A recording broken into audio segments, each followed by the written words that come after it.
Hello, everybody. Welcome back to the Bachi Boys podcast. We have a lot to cover.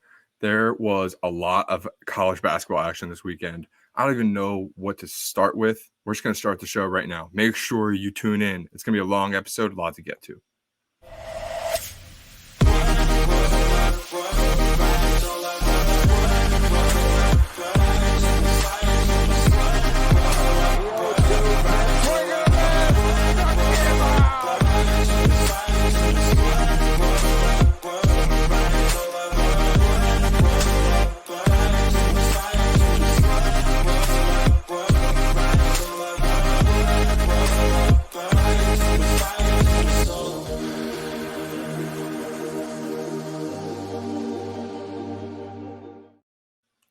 Davis, we have 16 teams left in the NCAA tournament. I mean, I know there's other things going on in sports. I know Ohtani is getting away of a betting thing. There's another betting thing, the NBA, that just came out. There's a lot happening. But we live in a bubble of March Madness.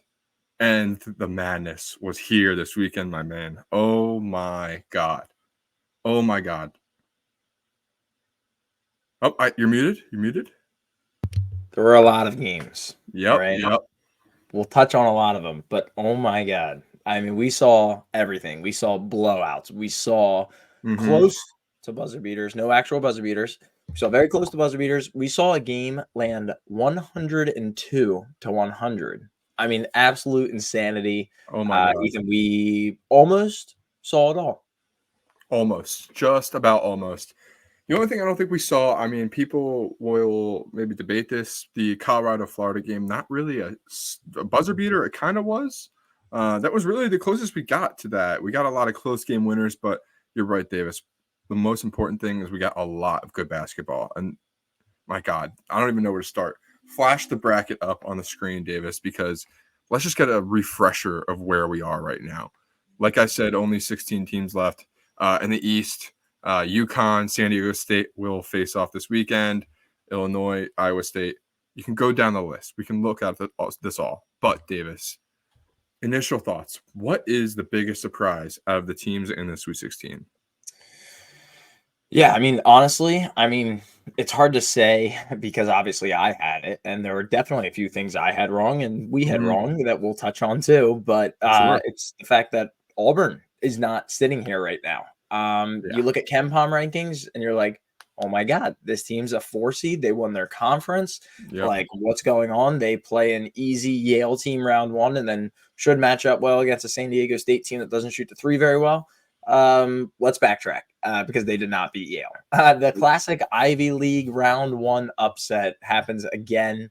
Back-to-back years. Princeton took down Arizona last year, and we saw Yale just really dominate Auburn on the rebounding side of things and just so much pressure on the defensive side. The fact that Auburn isn't here is probably the most surprising thing. I think I know what you're going to say. And that does not surprise me very much. I'm going to the future on what I think surprises you.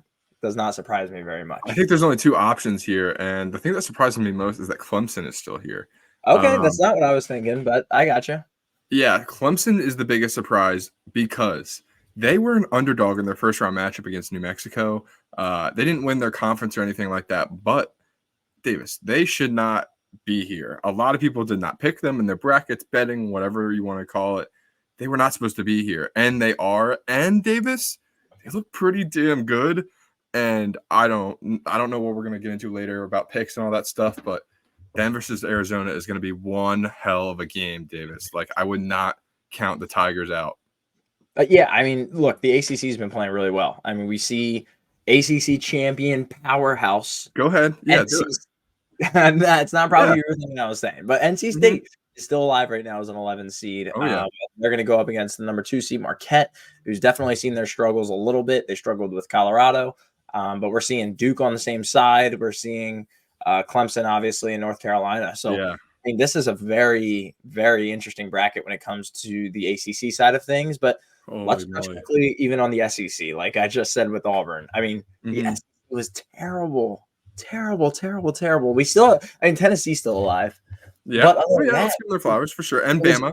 It was ugly. It was an ugly, ugly first round for any SEC team, and that's what I thought you were going to say was the loss of Kentucky. I mean, Yeah, Ethan, let's get to we've it. been on it for a little bit. We've been on it for a little bit that we didn't like Kentucky based on the way that they didn't play any defense and Yeah, flukiness scoring. but I mean, I don't think we thought they'd be here, Davis, we because didn't think about this guy. Why is this guy not no, playing for BYU?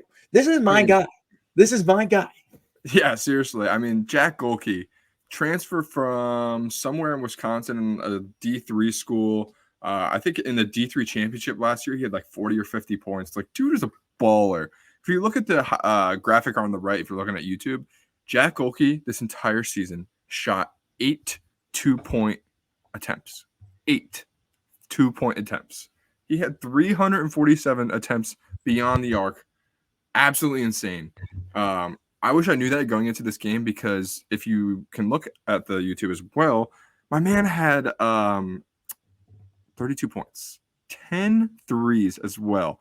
He was pouring it in, and for some reason, Kentucky had no answer for this guy. They could not slow it down, and Jay Wright said it best in the postgame show. This is what happens when a bunch of freshmen run into seniors and 5-year guys who have been playing, maybe not together this whole time, but just basketball in college for a long time. They will beat these freshmen almost every time in March, Davis. And I wish we tracked this a little bit better, because, I mean, there's jokes about Kentucky. I thought they were a little bit more legit, especially offensively. Especially if you go down, Reed Shepherd only had 3 points. Absolutely stinker of a night for the Wildcats. Calipari is firmly on the scorching hot seat, whatever you want to call it. I don't know if he's actually out, but he is certainly in question after this out in the tournament, dude. Oh my I Lord. completely disagree on that fact. Look, Kentucky's been terrible. They're 1-4 in their last 5 NCAA March Madness tournament games. John Calipari. By the way, that Kentucky is a certified blue blood. Certified. 100%. 100%. They definitely are. But I personally think John Calipari does more to that program than the actual on the court play. I mean, you have no idea how much money he brings into that program and how hard it is to run a program like that. This is the Alabama football of college basketball here. And I mean, John Calipari has done a very good job. I know he only won. Let me bring in a counterpoint real quick. Kentucky is not a basketball school anymore. That football program is on the come up. So they are not. I mean, I know Kentucky's a basketball state, Davis. I know that. I know they care about their Wildcat basketball. I'm not going to step on their toes. But, like, recently, are they bringing in the money? Yes. Is it Mark Stoops in the football program? I don't know.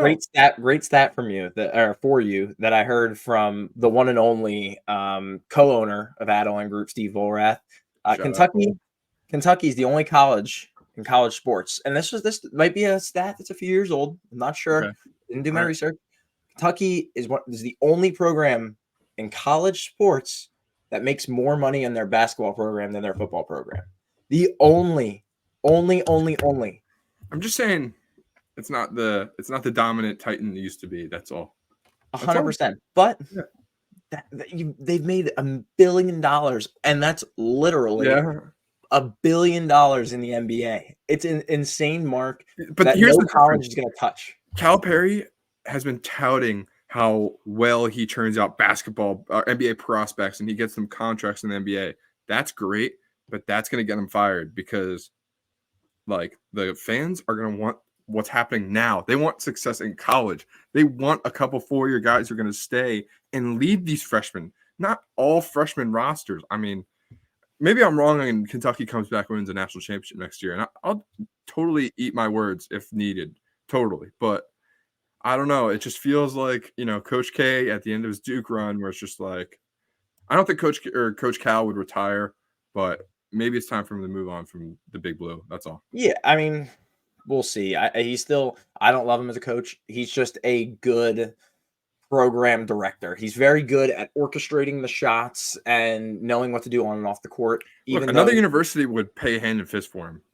100%. I don't think he has any interest in leaving, though. But no, Ethan, but I don't know if it's up to him. $33 million buyout. 100%. I mean, we can scratch up that money, right? That's something that we can do. Yeah, for sure. Yeah, Ethan, donate. we'll put a GoFundMe right in the bio here. Before we touch on the Sweet 16, just a quick You talked about the Kentucky game, Ethan. I Yeah. want to quickly bring up this Houston Cougars game against Dude. Texas A&M. Shootout last night. Aggies last night. Ethan, I think that this was probably my favorite college basketball game to watch through and through of my entire life. I kid you not. Wow. National championship or not, Ethan, I was on the edge of my I don't know about seat that, this but entire game. You had a feeling with 1.2 seconds left, Texas A&M inbounding the ball down by 3. They were going to hit the shot. Like, they were going to hit the shot. McDouche just Will Taylor dribbles was trigger happy as hell, my friend. He, in the end of regulation, he was throwing up shots. It was like, what are you doing? You have like 11 seconds left. There was one that was like, no, for sure. Look, yeah. Wade Taylor definitely had 2 bad 3-point shots at the end of regulation there. It's Wade. Wade Taylor had some tough shots at the end of the regulation there, but guess what? They got a jump ball with 1.2 seconds left and made the shot, and they went to overtime. Which I was texting our upcoming guest, who's going to be our sportsbook analyst correspondent. I love it. It's like, how do you lose this game? You have all the momentum. You're down by 11 with 85 seconds left. Houston's best 4 players ended up fouling out in the game. I know Jamal Shed was still in the game for most of the overtime period, but how do you lose this game? But it just felt like it was bound to go to overtime, even when it was down by 11. I don't know if it felt like it was bound to go to overtime. Once you saw the first 3 3-pointers go down, and then they were down by like 4, and then you saw basically what could have been me going out there to play Houston's 9th guy on the bench, try to take some free throws. There was no shot he was going to make that first one. 0 chance in the world. I'll give you that for sure. I got a question for you though, Davis. How strong is this Houston team? Because I'll be honest, I picked Houston to lose in this spot to A&M. I had that loss. I don't know how much further they're going to go. They're definitely not the strongest looking 1 seed right now. So how do you feel about the Cougs? Yeah, I mean, I said it on the last podcast that I thought that A&M was going to give them a game. And what did we see? We saw an overtime game. I know maybe it shouldn't have gone to overtime, but look, if you look at the box score, it did. And it was a very close game.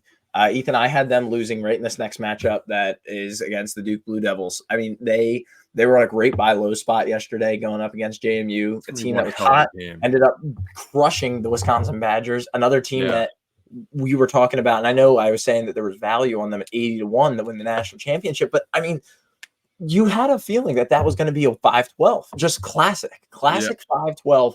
And, I mean, everyone was pulling for JMU. So, Duke comes in and obliterates them. So we'll get to Duke in a second in this matchup.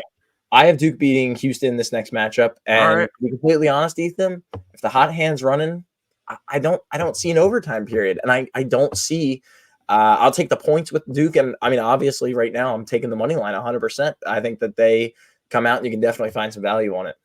Yeah, for sure, Davis. It's time though. We have a guest in the waiting room. Our friend Matt Stiers. Davis, bring him in because we have a lot to discuss with the Sweet 16. Matt, before we unmute you, I just want you to say, who is your national title favorite right out the gate? Because I'm UConn, he's Purdue. Let's just get it on record. Who's yours? It's not. We have to. Matt needs to unmute himself. There he goes. Correspondent. Yep. Thanks for having me on, guys. Appreciate it. But I mean, overwhelming UConn choice for me. Yeah. I think last year, they ran through the field pretty well. I think it could be just about the same thing this year, opening up as a 10.5-point favorite this Thursday. I know Dan Hurley was not too happy about the early Thursday tip as well. I don't know if you saw his interview. He was not very happy about that. So, just kind of using that for fuel for his team. But which is honestly the worst thing you can do to a team and a guy like Danny Hurley and the Huskies. I mean, they're literally looking for any kind of ammo they can to reload the clip. I mean, dude's already crazy enough, but just give him whatever. Seriously. We'll take whatever you can get, I guess. So yeah, any kind of edge the Hurleys will use. All right, Davis, throw the Sweet 16 graphic up. We need to talk about these games, and we can totally go into these teams' past games as well. Matt, we were just talking about this game, Clemson and Arizona a little bit, but give me your take on the Tigers and how they got here. Yeah, honestly, Clemson's very senior-led team, and maybe I guess probably I was playing New Mexico in the first round. Everybody was high in New Mexico. Maybe a little bit of surprise, Clemson made it through, but maybe thought it was only one round. But I was extremely surprised that they beat Baylor. the mighty Big 12 conference. But one thing I don't think people are talking about enough here, Arizona gets to play in LA, and everybody else is coming from the East Coast in this game. So I think that could be a little bit of a home court advantage when you really get down to it. So maybe that's why the line may be around 6.5, but just something to keep in mind.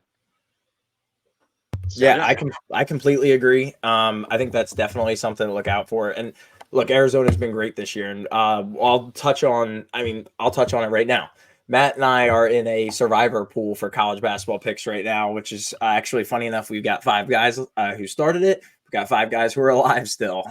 So basically, short story summed up, you got to pick one team every single day. So we're 4 days in. It doesn't count the first 4, and you can't pick a team twice. So Matt, I know you texted me this earlier. I mean, it's not really worth it saying all of our picks, but we both picked Arizona. I mean, this is a spot where you look again, and you're this upcoming Thursday? No, we already used Arizona. We used Arizona on Saturday against Dayton. Yeah. Matt, on Thursday, we're both looking here, and we both already used Illinois. I mean, are you going to use your pick on UConn and be like, hey, let's just get to the next day, or is it like I'm going to get a little risky with it maybe and go with Iowa State? I can't do UConn. I mean, North Carolina is still an option for me as well, but I mean, it's got to be between North Carolina and Iowa State. I have to save UConn. I don't think I can use them up yet. I'd like to save them to the championship if I can. But for me, it's between North Carolina and Iowa State. But it'll be interesting to see, what pick comes in from the group. No, I completely agree. Guys, let's talk about the UConn and San Diego State game real quick, though. This is the national championship rematch from last year. I mean, it's not the national title game, but how rare is it to see this kind of matchup in the following tournament, let alone, this early in the tournament? How are we feeling? Can UConn go down? Matt, what do you think? I already told texted Davis this bet earlier today, but I kind of liked Connecticut, San Diego State to be the biggest blowout in favor of Connecticut, obviously. I do not see this game being any sort of close. The Mountain West has been struggling once again all tournament. San Diego State's the only team that can have any sort of success. I think it was, Utah State did pick up a win, but I think before that, it was since 2018 that the last Mountain West team was able to pick up a win other than San Diego State. So it's been all around struggle for that. And I just don't, UConn's playing in Boston, not too far away from them as well. Obviously the way the committee sets it up, but I really don't see UConn struggling much in this one. Yeah, perks of being the best team in college basketball. I mean, the number 1 overall seed, you basically get to pick where you play. They played in Brooklyn for the first 2 games. UConn speaking, they played in Brooklyn. And now guess what? Sweet 16, Elite 8. They go right to Boston. They go right home. And they're going to play a team that's coming, I mean, not anymore, but coming basically right from San Diego. So that's going to be another cross-country trip that does not handle well in the favor of the underdog, just like Clemson. But Matt, speaking of the biggest blowout, so we saw some really cool bets on FanDuel and DraftKings this week. I know we put in a few ones like the biggest blowout on Friday, which did not hit. Matt and I both had UConn to beat Stenson. It was the biggest blowout. They won by 39. We're like, oh, this is cake. Then Houston comes in and beats Longwood by 40.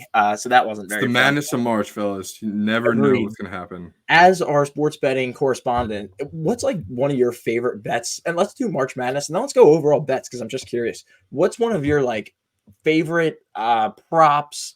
Bets, type of parlays you like to do for college basketball and March Madness, just to juice the fire a little more? It's 100% win margin, and I would say especially coming into this weekend, because most likely most games are going to be within 1 to 10. So I would say pick a side, win margin 1 to 10. It usually gets boosted. You're going to be up there like between plus 100, plus 200, and getting good value if you're getting a good parlay in there. That's how I won good money in the past. I'm hoping to win some good money like that in the future. So, well, nice thing about that too is you can get something at about 100 to 1, and look, as long as you hit it once every 99 tries, you make money. So, I agree. I think the win margin thing is very possibly profitable depending on how you play it and how you hedge it as well. 100%, guys. Before I get to the second half of the Sweet 16, I want each of you to give me a side of each of these games. Davis, give me a side of the UNC and Bama game, and then Matt will have you do Illinois and Iowa State. But Davis, go first. Yeah, I mean, I'm going to keep it pretty easy for you, Ethan. I have a North Carolina future on. I do. Listen to the podcast. I have it on, and I have it on right with the guy right below me. We both have North Carolina futures on them at 35-1. I'm going to keep riding the wave. I mean, this number opened at 4. It's already at 4.5 and still creeping towards the North Carolina side. I'm following the money, and I really do like the Tar Heels. I just can't trust the Alabama defense. I'm going to take North Carolina with the spread. I'm going to take them at -4.5 right now before it moves to 5. Love it.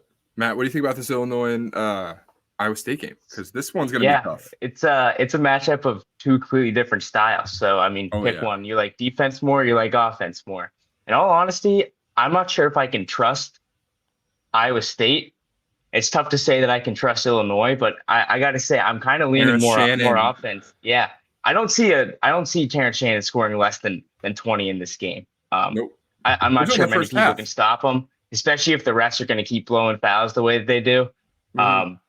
He's going to go to the free throw line a lot, most likely going to knock him down. So I'm not sure if Iowa State will be able to keep up with Illinois. So if Illinois shows up a little bit defensive end, I think that offense trumps the defense in this game. But obviously, I think it's going to be a great game and a great way to wrap up that Thursday. Yeah, I totally agree. All right, guys, let's get to the second half of the Sweet 16 because this is where I think it gets really, really interesting. Let's start with this first game, Marquette and NC State. NC State, little bit of Team of Destiny vibes. Are we picking up on that, or are we feeling their run will get flamed out here against the Golden Eagles Marquette? Because I won't lie to you, I do have a future on Marquette to win this region, and I'm going to root for them, but I don't know. DJ Burns and the Wolfpack are coming in hot this week. Look, here's my thing. Oakland, it's going to be a weird kind of transition. Sure. Oakland, they played a fantastic game against a Kentucky team that can't play defense, a Kentucky team that went cold, a Kentucky team with their best player, maybe their second best player, only scoring 3 points. Oakland gave NC State a tough match, and a team like that, I know Golke said it's not a Cinderella team, and I know they're out now, but it's hard to do that 2 games in a row. It's really hard to do that 2 games in a row as a mid-major-ish team like Oakland is. And North Carolina, NC State squeaked by Oakland. I think that this is an North Carolina State team that does go down here. I like the way that Marquette plays, and I think that Colorado was a really good team, very underrated team that I know they played Marquette very well. No, this I totally is a spot where I love Marquette. I love following the trend of the very chalky, all the 1s and 2 seeds basically getting through. I'm going to agree with that statement here. On this side of the bracket, I think that Purdue and Marquette win. I agree with Matt. I disagree on the other side. I think Illinois does take Iowa State down. All right, Matt, what do you think about this? Is NC State going down? Yeah, I mean, NC State, I guess you consider them the one, Cinderella team making it in here to the second weekend. It seems like a little bit of an odd year where we don't really have I guess you consider them, America's team, but out of a Power 6 conference. So not so sure about that. But yeah, I mean, I see Marquette rolling here. NC State did struggle with Oakland, maybe running out of gas. Probably going to keep it close, for most of the first half, maybe early into the second. But I see Marquette having too much firepower, and pulling away at the very end. Yeah, I'm going to have to agree with you guys here. I think Marquette is going to steamroll NC State. I will say, though, I think NC State big guys, obviously Burns, and who's the other guy? The lanky dude. I forget what his name is. But they have enough big men and a tough front court that I think it could give Marquette trouble. They don't have an amazing big man, but I don't know. A week's time difference could give Marquette enough ammo. Who knows? All right, let's get to the 3 heavyweight matchups. Gonzaga, Purdue, Duke, Houston, and Creighton, Tennessee. Guys, I want you to give me one of these games and tell me why it's your favorite. Yeah, it's going to sound strange, Ethan, but I love Duke. Already talked about it, so that's going to be my pick. All 3. I love Duke in this spot, but if you had to give me a second spot, because I already talked about them, give me Purdue.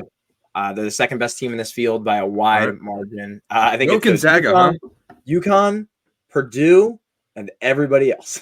So I think that Purdue is the second best team in this bracket left, and I'll take Purdue and be chalky again on that side. I'll take the underdog though with Duke.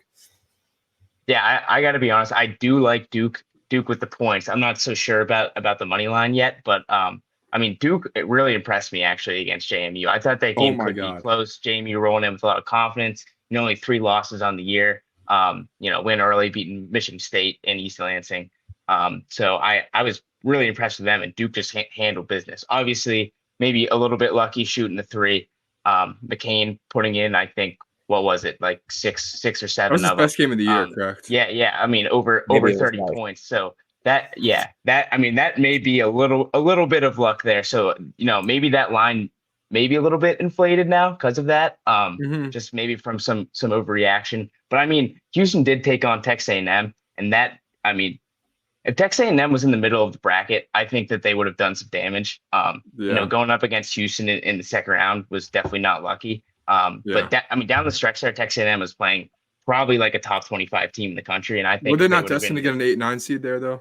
Oh, 1,000%. Just because of how poor they played early in the year. But I mean, down the stretch, even the SEC tournament, they were getting hot. They were starting to shoot the rock a little bit, and if Wade Taylor wasn't horrendous in the beginning, and honestly, like late into the second half of that game, I think that game would have been a lot closer and maybe ended up a little bit different. But I mean, Duke with 4.5, I do like it. But I mean, that is by far the game that I'm most excited about. I think that should be really good. I mean, Jamal Shed, I don't know if you get. I mean, he was incredible the other night. For somebody who's 6'1" too, he can really get up. But I'm going Duke plus 4.5. But I think I'm still leaning Houston to get the win. All right, what about this game that neither one of you touched? Creighton and Tennessee. I haven't watched much of Tennessee. I feel like they had played 2 very boring games against Texas, and I forget who they played first round. Was it St. Peter? I think they killed them. It doesn't really matter. But Tennessee killed them. Yeah, Creighton played Akron. Let's talk about the Creighton-Oregon game real quick. That game was so underrated from this weekend. Double overtime. Kuznard trying literally his hardest with everything he had to win that game. Just completely ran out of gas. Creighton barely squeaked by. What does that say about Creighton? Does it say that they should have beaten Oregon by more, or is Oregon that good? Yeah, and let's just look at straight numbers from this entire March Madness. The Pac-12 has been fantastic. Look at Colorado. Look what Colorado did. Almost taking down Marquette yesterday. They took down a nice Florida team. I would have felt a little better about it if Florida was completely healthy, though. But the Pac-12 has been dominant so far. So I was honestly on Oregon with plus the points going into the day, which was a horrendous beat because they went into double overtime and Creighton went on a 12-0 run to start the second overtime. But I was all over Oregon, and I am glad that Creighton went through because I think that this game's going to be really close. I think this game's close enough to actually be able to look at a prop closest game of the Sweet 16. You can find that at 5-1. I think that's a very, very interesting prop to look at here. Yeah, I mean, it's a tough game to handicap, honestly. Tennessee has a defense that can most likely keep them in any game, and that's kind of how they played all year. If Dalton Connect gets going, though, I mean, their offense kind of gets going. But, I mean, other than that, sometimes they struggle to score, which can definitely be a problem against Creighton. The only problem is Creighton's depth. I think in their first game, they didn't sub until like 13 minutes left in the first half or 12 minutes left in the first half. And that can definitely, become a problem if, foul trouble or somebody gets hurt or something like that. Kalkbrenner. Yeah, no, definitely. So, I mean, a tough game to handicap. If anything, I would honestly probably lean just Tennessee just because of the defense. Interesting. But it'll be another good nightcap here on a Friday. Yeah, I'm really looking forward to that game. I mean, I think you're right, though. That Creighton game, barely squeaking out against Oregon, it does say a lot about Creighton, but this Tennessee team is real deal. I just think they rely on Connect a little bit. And I think that we're getting 2 Big East teams in the Final Four. Fellas, I just want to give the Big East their credit. 6-0 in the NCAA tournament so far. 6-0. Yeah, Danny Hurley basically said out loud that is fraudulent. But he did say how is it fraudulent?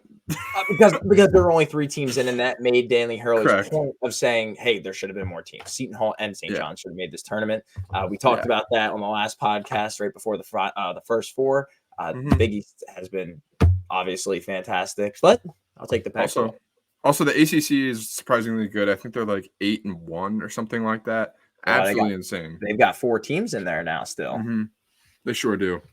All right. So before we get out of here or let Matt go, Matt, what is the handicap of the weekend?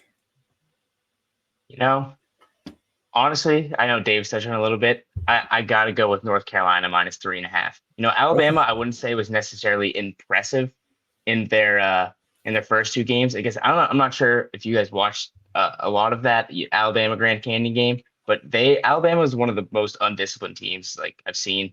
I mean, Mark Sears is incredible. Give my respect to him. But other than that, I'm not sure if anybody else can be as consistent, and they definitely cannot defend. So I think North Carolina is going to take advantage of that. I think Baycott's going to go to work down there, and those North Carolina guards are going to make magic happen. So that's probably my pick of the Thursday Friday slate would probably be North Carolina minus 3.5.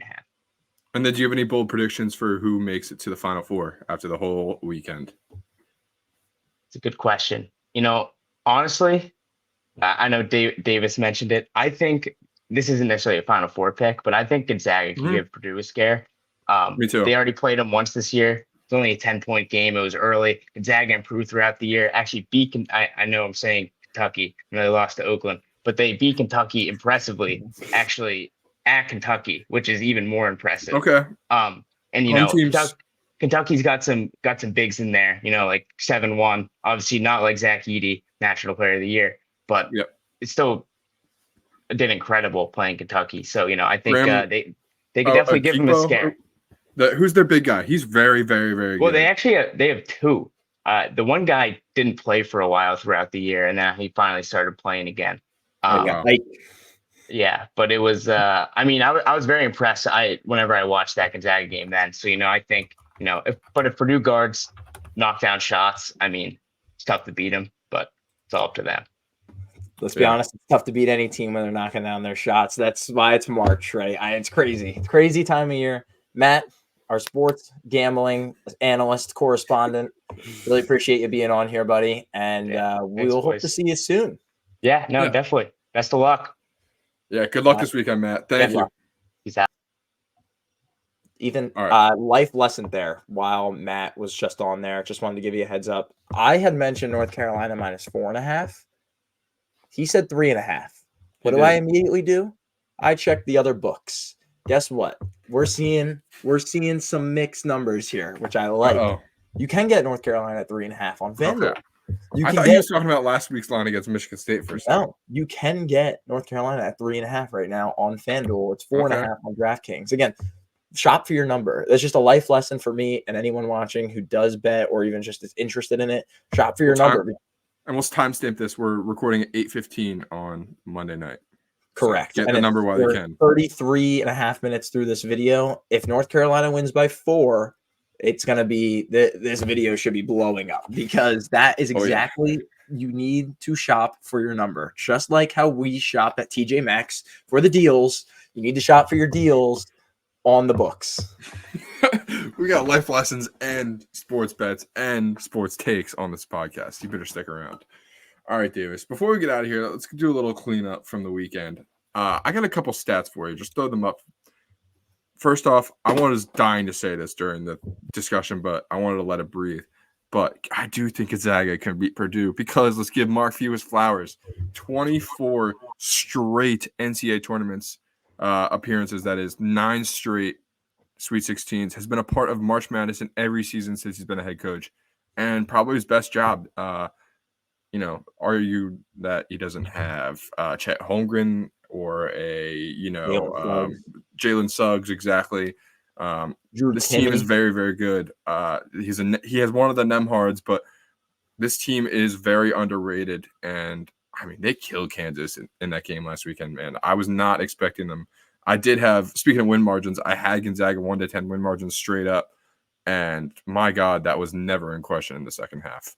Not a chance.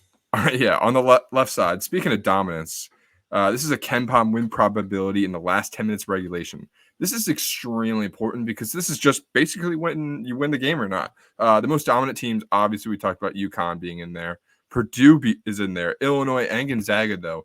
I think Illinois does not get enough credit for how freaking good they've been offensively, dude. I mean, Terrence Shannon, I was dying to say this too.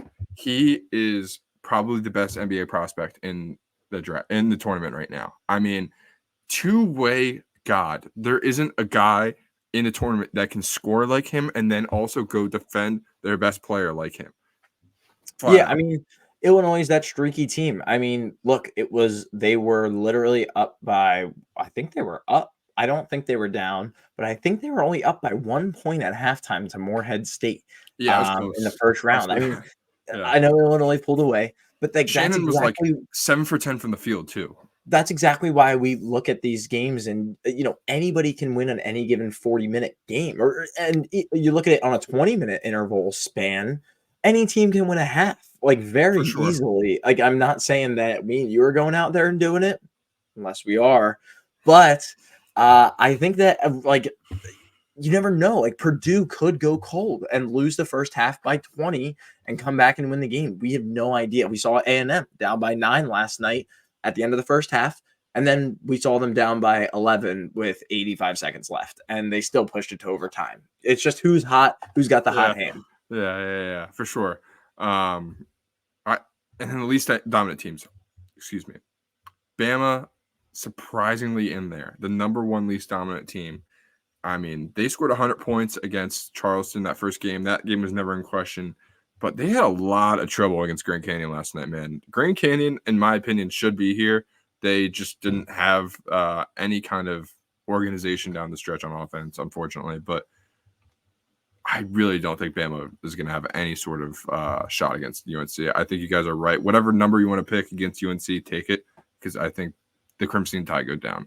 And then also Marquette being on this list, I think raises a bit of an eyebrow going into that game against NC State, which is the team right below them. But also I think Tyler Kolek's just coming back to getting healthy.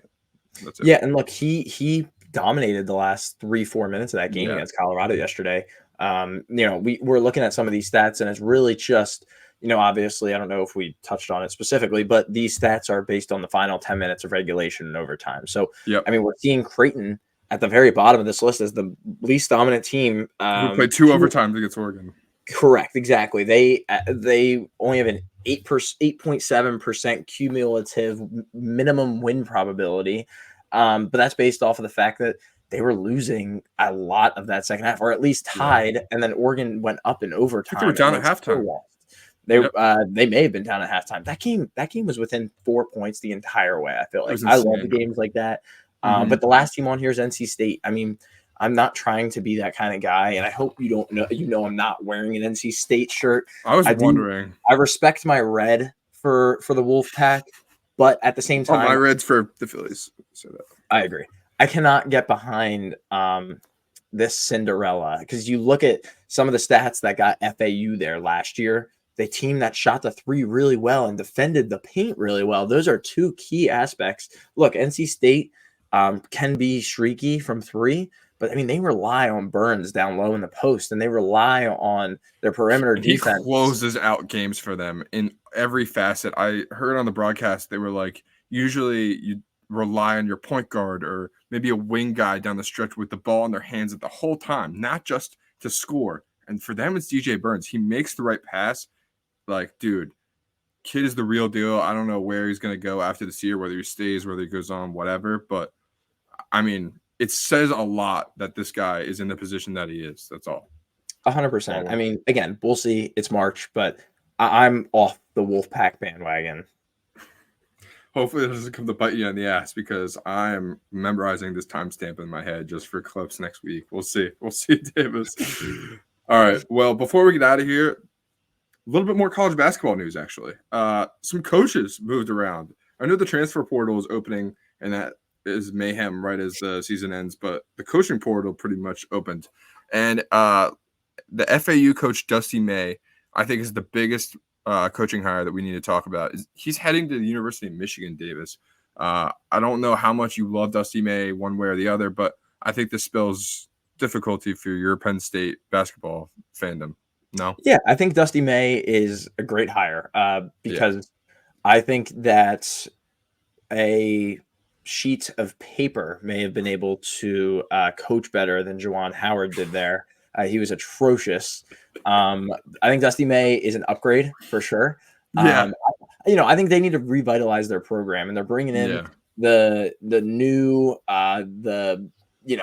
modern coach who's all about the 3-pointer and the 3-and-D. So I think it's a great hire for them. Ethan, my favorite hire on this entire list, and he's honestly one of my favorite coaches in all of college basketball.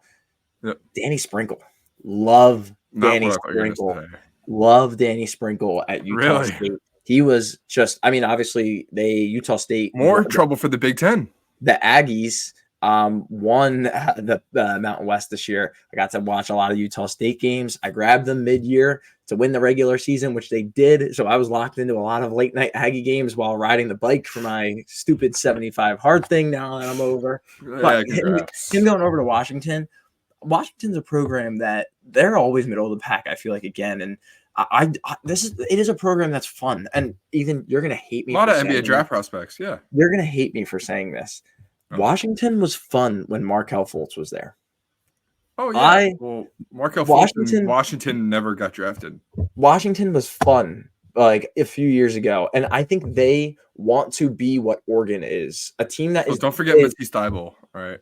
And Matisse Thybulle for sure. Yeah. But they want to be what Oregon is. They're never going to be a 1 seed consecutive years, but they can just make their way into the tournament and then make the Sweet 16 on a great run that really, honestly, not a lot of people didn't expect. Kind of the opposite. It's like, hey, Oregon's really good. So I think that Washington could be that next coming team the next year or two. Who knows with conference realignment? Big Ten is going to be tough next year. I have one for you. Direct your attention to the top right of the screen. West Virginia hiring Darian DeVries as their next head basketball coach. Just want to take it back, Davis. When I was a young lad, I went to a lot of Villanova basketball games. This was the Big East when Syracuse was in it. Louisville was still in it.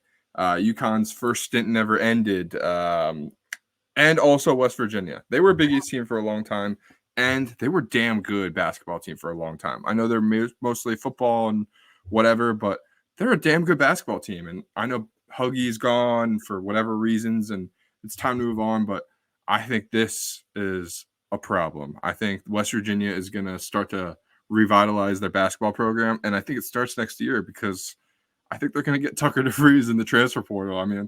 I don't know what he's doing. I don't know if he's headed to the NBA, but if I'm him, I would head to West Virginia with his dad because I think that could be an interesting opportunity. The idea of wanting to go to West Virginia is ridiculous in the first spot. But good for that, because you know why? Because you're wearing a Maryland jersey? You can come in. Well, we've dominated the rivalry. It's not even close, to be honest with you.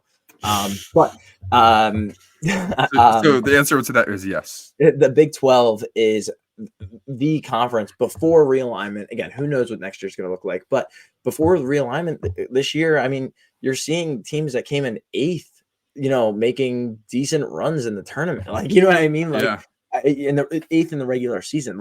This is a conference where even the middle of the pack teams can definitely make some noise. So West Virginia, as long as they just play 500 conference play next year, they should be dancing. And for sure. And a sleeper one I want to throw in is Kyle Smith, the Washington State head coach, is being hired at Stanford. Interesting lateral move, sort of. I don't know what Washington State's doing for sports next year, especially basketball. You can tell me, but what he can do is go from the Pac-12 to the ACC with Stanford and probably get a ton more resources. And it's been a long time since Stanford's been good at basketball. Shout out Jake Manukin. So you never know what this might bring to them. This might be very good for them. The ACC will be competitive again. Yeah, we should be seeing Washington State be basically a top, or maybe it's either first or last because they're only in the Pac-2 next year. What is going on with that? Are they playing Mountain West? I believe so. I believe they're playing Mountain West games next year. But this is a great hire for Stanford because Stanford's coach, I believe his name's Gerard Haas. He was horrendous. I mean, he burnt that. How long was he there? He burnt that program to the ground. More than 5 years, which would shock anybody. I think if you look at some of his career stats, especially over the last 2 or 3 years, they have not been good for a long time. Great. It's great that Stanford made the move. And we'll see what's next. Penn State sitting there strong with Mike Rhodes. So hopefully Penn State's dancing next year. Maybe, I don't know. Go maybe Wildcats. Maybe these twerps will be dancing next year. Bring back Mark Turgeon. Yeah, hell no, that's not happening. All right, Davis. I think that's about it before we get out of here. I do want to say though, let me get your opinion on the Ohtani situation. Just go ahead. Give people a brief summary of that and what you think. Let the man bet on whatever he wants. No, I'm just kidding. And what about Jonte Parker? Can he fake injuries and cash out unders all the time or what? Who? You didn't hear about this? You know Michael Porter Jr.'s little brother? Michael Porter Jr.? His little brother, Jonte, he plays for the Raptors, and he apparently just got caught betting on himself and like betting on unders, and maybe him and his friends were, and he would like fake injuries and come out of the game. I don't know. I read it on Twitter in an ESPN article that just came out like an hour ago. So wow. Well, I mean, I haven't heard about that yet. We'll see. Schefter retweeted it, and that's how I got attention to it. So it must be real. Really? Interesting. Yeah. Well, back to the Ohtani thing. I mean, we don't know much still. It's all speculation, but everything that's going on with his interpreter is so strange. He said that he worked for the Boston Red Sox, which he didn't. He said I forget what college it was. UC Riverside. Yeah, UC Riverside. He said he went to UC Riverside. Doesn't have a degree. I mean, the school has no record of him ever being there. So interesting. So weird. I know Ohtani was supposed to make a statement today, a verbal statement, which ended up, I think, might have been a written statement. I have no idea. I didn't even see it. Yeah, apparently it was 2:30 Pacific time, which it's 8:30 Eastern time now. So I think the hours don't. Does it come out 3 hours ago? I didn't. Yeah. So who knows? We should put out the red flashing lights next to it because I need to see this statement. Agreed. So I don't know, but baseball's back. Baseball's so back. Yeah, and I can't wait for the season to start. Go Phillies, baby! Come on, Falcons. I'm also not really ready to buy fully back in, but this hat looks sick, and I've been looking at it for the last day, so I'm just back. What's the embroider mark? It's on the other side. Postseason. Last year or 2 years ago? Last year. This is my dad's hat. Shout out, Larry. Yeah, sorry. The classic red. I love it. No, it looks so good though. I mean, like now you're like, come on. So yeah, go Phillies. Yeah, go Phillies. We'll start talking about baseball once the tournament ends, and shift our attention to that. We don't want to, cash out on the March Madness hype, boys. Make sure that you're liking, you're subscribing, you're sharing, you're telling somebody about it. Put it on your story or don't. We don't care, but comment, do something for the boys. We appreciate it, and I mean, whoever watched this far, we love you. So shout out you and enjoy the madness of March. Only a couple of real games left. Enjoy it. Peace out, y'all.